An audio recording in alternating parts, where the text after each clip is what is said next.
Marc coincé dans un sas de banque, une histoire de bouton de secours. Marc avait juste besoin de retirer un peu d'argent en vitesse avant de se rendre au travail. Il entre dans le sas de la banque, passe sa carte et entend la porte se verrouiller derrière lui, comme d'habitude. Mais en cherchant son portefeuille, son coude heurte accidentellement un gros bouton rouge avec l'inscription « Sécurité » dessus. En une fraction de seconde, les alarmes se déclenchent, et Marc se retrouve enfermé dans le sas, piégé comme un rat dans une cage de verre. Pendant un instant, il pense que ce n'est qu'un malentendu, qu'il va pouvoir sortir en appuyant de nouveau sur le bouton.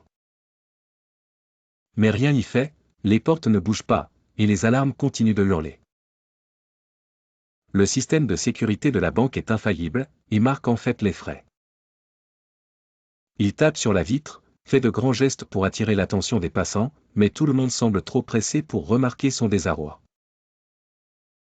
Les minutes passent, et enfin, un agent de sécurité arrive sur les lieux. Après quelques échanges et des vérifications de sécurité, il doit contacter un technicien pour désactiver l'alarme et déverrouiller le sas. En tout, Marc reste coincé là pendant plus de 2 heures, faisant des sourires gênés aux curieux qui jettent des regards étonnés en passant. Une fois libéré, il doit expliquer l'incident à son chef, qui l'attend au bureau.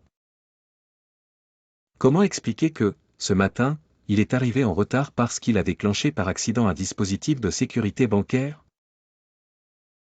En souriant et haussant les épaules, il se contente de dire « Vous me connaissez, toujours un peu de dyspraxie dans ma routine ». Cette aventure lui a donné une leçon, la prochaine fois, il se contentera de retirer son argent au distributeur à l'extérieur.